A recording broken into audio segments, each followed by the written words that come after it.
You're welcome back to my channel. I am so glad to be back here with you guys. Thank you for joining me again on this particular episode of Fertile Chats.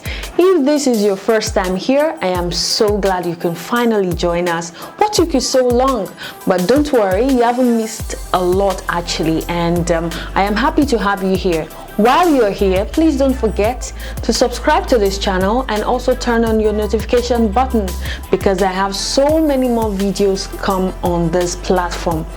So, on today's episode of Fertile Chats, I am talking about tennis and strictly tennis. If this is something that you love, please continue to stick around.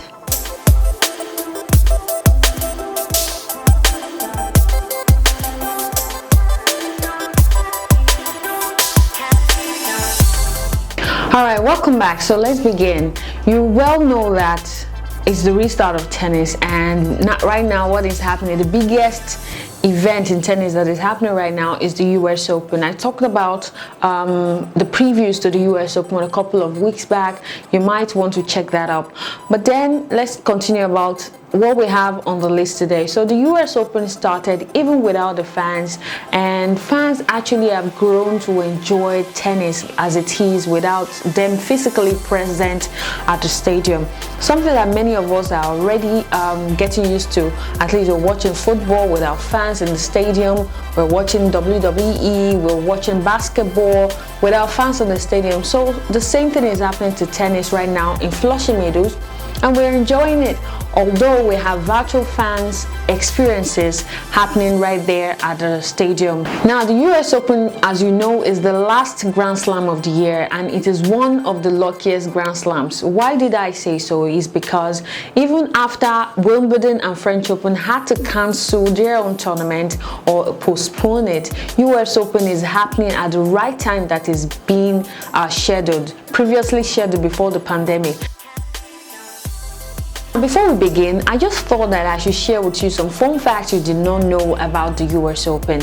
As the second oldest tournament in the Grand Slams, I just felt that there's a couple of things that many people do not know, so please permit me to share with you. Number one on the list is that did you know that the US Open was founded in 1881, 4 years after Wimbledon was founded in 1877?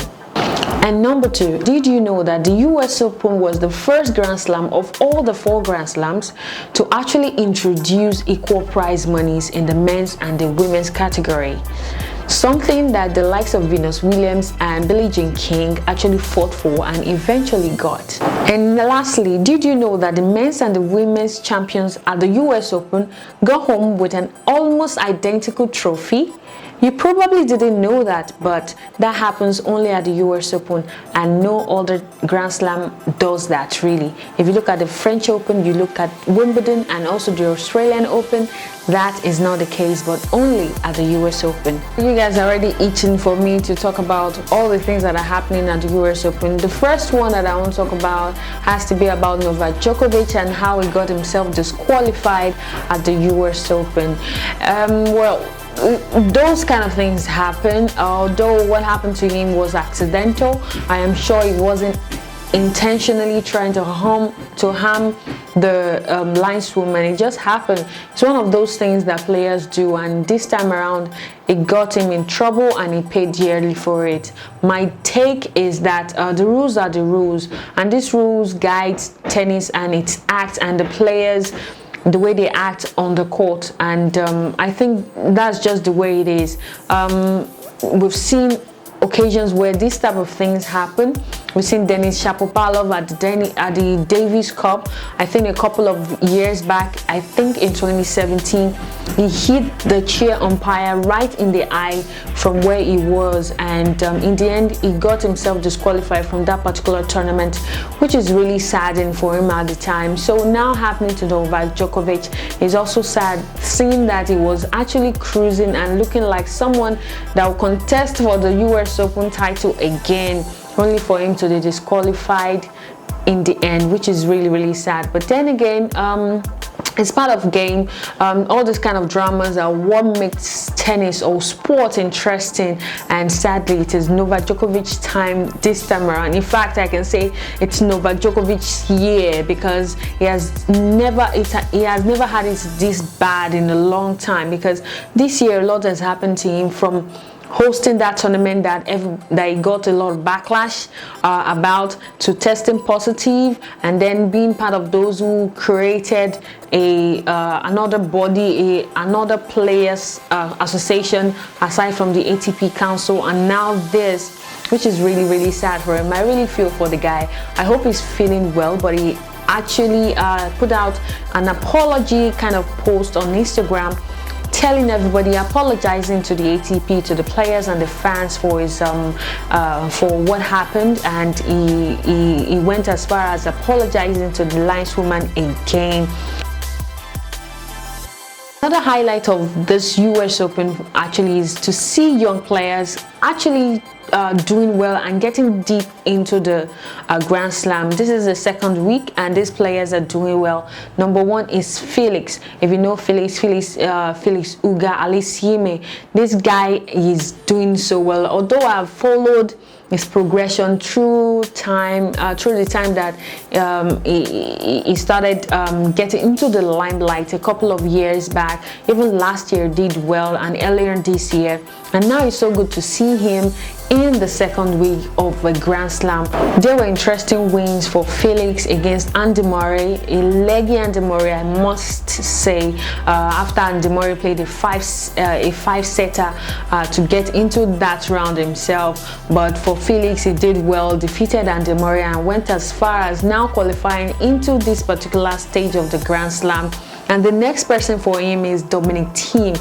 I would love to see how he will be able to navigate against Dominic Thiem, who also on his own side is trying to boost his ranking, and also at least maybe get a bite at the cherry, that is winning a Grand Slam, because right now the field is set and open since Novak Djokovic is no more at the US Open. Now another person I want to talk about is Bonachoric. I mean, I love this guy since he came to Lagos to play the Lagos Open and won. So you guys need to check that out. The Lagos Open seems to be like a bedrock for all these unknown players to come and play and get some kind of badge of honor and then go into the world, and then boom, that is what is happening to Bonachoric right now, who is doing well at Flushing Meadows. He's into the quarterfinals, which is an amazing feat as far as I'm concerned. Even if he loses at this point, I am actually satisfied with his performance, because he defeated Stefanos Tsitsipas in the round of 16, and now is into the quarterfinals, where he will be playing Alexander Zverev. These people they've played before, and he actually holds a 1-3 head-to-head against Alexander Zverev. This will be good to see. As far as I'm concerned, this is one of the top matches to actually watch out for in the quarterfinals in the men's singles. Now, if I make this video and not talk about Serena Williams against Sloane Stephens, in fact, I have not done anything. So a couple of days back, we saw the matchup between Serena Williams and Sloane Stephens. These two have been at it for a while, but you know Serena Williams already has a higher head-to-head over Sloane Stephens. At the first set, I thought to myself, oh, I don't know where this will be leading, because Sloane Stephens took that first set. But from the second set, you could see that Serena Williams upped the ante, and eventually she won that game.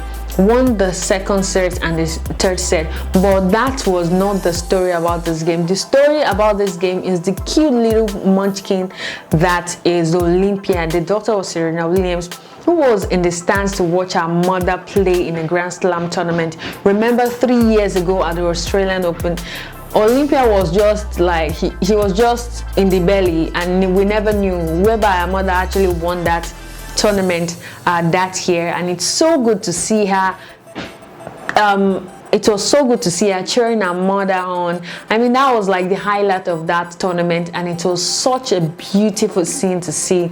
I mean, the joy seeing the love of mother and a daughter is something you can never compare with anything.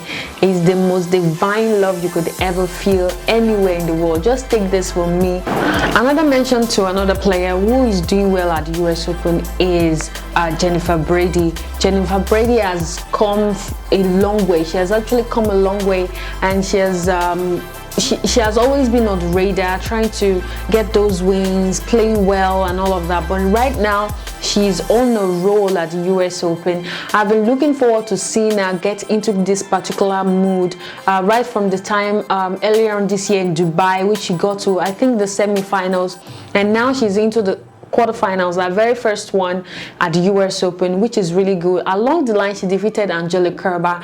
I think Jennifer Brady, right now that she's playing so solidly, every other player that is going to play against this lady must be very, very careful and come with their A game, because Jennifer Brady is not here to play this time around, and I think she's one of those hot shots. You know, it's the WTA. Anybody can win, actually. That's the way WTA is set up.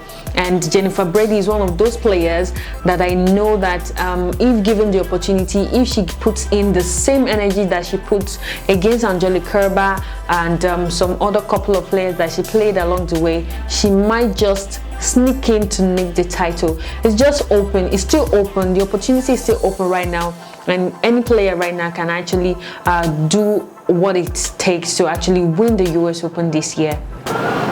Now, what am I expecting the last week of the US Open? I am expecting so much. In the women's singles, like I rightly pointed out, there are some underdogs who might actually ruffle feathers with the already established players, but I'm also looking forward to seeing the established players also not relent on their firepower, like the likes of Serena Williams, who is still gunning for that 24th title, and also we have Naomi Osaka, who has a leg heavily taped all through, but she's still putting in all the final touches to her game, and she's winning games, and she's into this stage as well.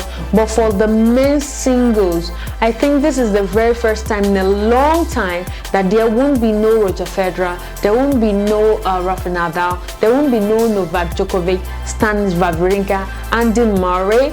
Those guys that I've mentioned are the guys that have won a Grand Slam for, let's say, in the past couple of years. There are also some other guys too, let's say maybe Milos Raonic or Marin Cilic or thereabout, but those 6 guys that I mentioned previously are the ones that have been winning the titles for the past, let's say, 5 to 10 years now. So this new crop of players have all it takes to actually carry the holy grail this time around. So if you're a fan of Bernard Charic, if you're a fan of Alexander Zverev, if you're a fan of where else again, Alex Uga, Danny Medvedev, you guys should go and draw their ear very well that this opportunity comes once in a time, and it is time for them to work their socks up so that they can nick this title before the likes of Rafa Nadal, Roger Federer or Novak Djokovic returns to the Grand Slam.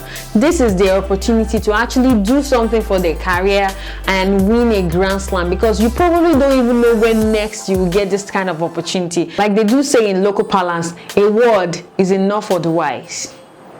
Now, that is all I have for you today on Fertile Chat. If you've enjoyed this particular episode, please feel free to drop a comment in the comment section down below. I'll be looking forward to hearing from you. And also, you can link up with me on Twitter at Fertile is my handle. You can also get the link to my handle on Twitter right in the description box. And if you have any other thing, you can DM me as well. Privately DM me on Twitter. I'll be there to answer any of your questions or have a chat with you whenever. I will have another video in a couple of days as well. Do look out for that, and thank you so much. Have yourself a wonderful day.